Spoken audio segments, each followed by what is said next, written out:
So let's try exercise number 2. We're going to look at the static coefficients. I've set it up the same way. I've got the block on the plank, and I've got a mass hanger, 50-gram mass hanger down. So in this case, instead of pushing it, I'm going to just let it sit. And usually let it sit for quite a while. And what I want to do very carefully without moving the mass hanger too much, I don't want to exert any extra force. I'm going to put some mass on top of it until I get my cart to move. So I'm first going to put 50 grams on top of it just to see. Oh, it moved. Okay, well, it didn't take long. So it's less than 50 grams. Let's put 20 grams. Nope. 40 grams on top. Nope. All right, so now there's actually 90 grams on there. So it moved when I put 50 grams on there. So let's put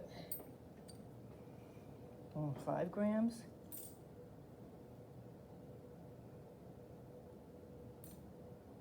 All right, well, now there's 100 grams on there. So the first, and remember, some of these masses aren't exactly what they're stamped.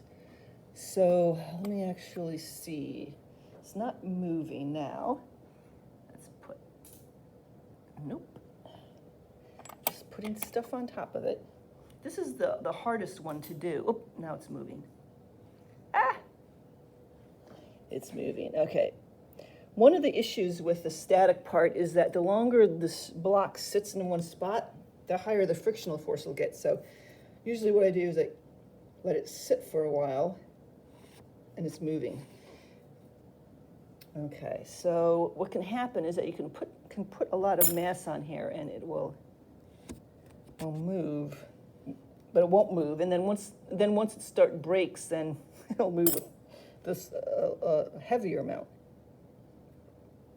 Okay. All right, so now let me put a little bit of mass. I'm just putting a little bit at a time on there.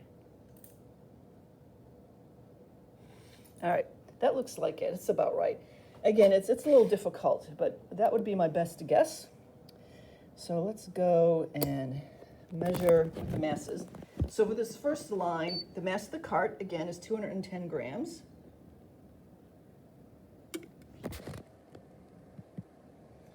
.3 grams. So that's interesting. It's about half, a little bit less than half the weight. Now, usually the kinetic coefficients are around 0.2 to 0.3. The static coefficients are higher because it takes a little bit more to break the bonds between the molecules. So it's 0.1003 kilograms times 9.8 will give you the frictional force. So what we're going to do now is put 200 grams on top of the block. And then repeat the exercise. So since it's about 100 grams the first time, I am just going to double that. So altogether, I'm going to put 200 grams, and let's see what happens. It may go right away. And again, what I have to do is I have to hold it and then gradually release it, because what you don't want to do is you can't see it, but I don't want the mass hanger to hang back and forth or to move back and forth like a pendulum, because it gives extra little pushes. All right, so that obviously moved. So it's a little less than, it's going to be less than that. So I'm going to take off 50. I'm going to put 2 20s on there, just like we did before, almost 50. And it still moves. Okay, let's see if it moves with like that. No. All right, so I took off 120. Now, if I actually push it, it'll accelerate quite quickly off to the right.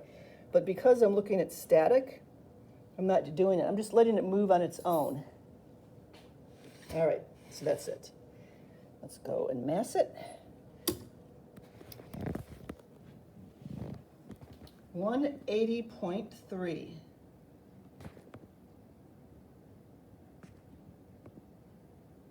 Sorry, I'm trying to get it there. Now you can see it clearly. 180.3 grams. So the frictional force will be 0.18 0.03 times 9.8. Now, let's just go check. Again, I'm going to do this each time. The total mass on top of the cart. So it's 200 plus the mass of the cart, 410 grams. I just want to check it out each time because I'm not sure I have the same weights on, and each of these stamped weights may not be exactly the same. So the total mass on top of the cart, including the cart, I'm doing a cart again, including the block, is 410. So 410 grams is the mass of the block plus the 200 grams. So the normal force of the block will be 0.410 times 9.8. Let's just stick 200 more on there, and we will mass it really quick. 610.3. So it should be close to 300. Or actually, it should be close to 610. And it is. It's 610.3. Now, let's go ahead and add some mass to here. I'm going to try this, see if this pulls it right away. Okay, well, let me move this back so you can watch it move. And it's not. Okay. So I have 100, I have 250 on there, so I have to add a little bit more. I'm going to put 20 more. Let's see if it makes it move. Nope.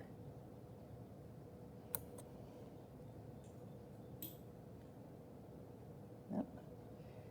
I'm just adding some more on. Oh, I think it just moved. Let me just make sure. Yep. Okay.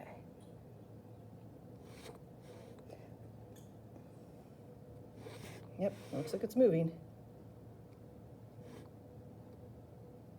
All right, so that looks like the correct amount. 290.6 grams. 290.6 grams.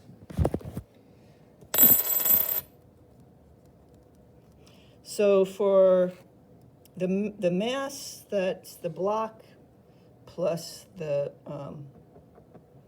600 grams, 400 grams. I got 400 grams on top. I have 400 grams on top of the block for a total of 610.3 grams.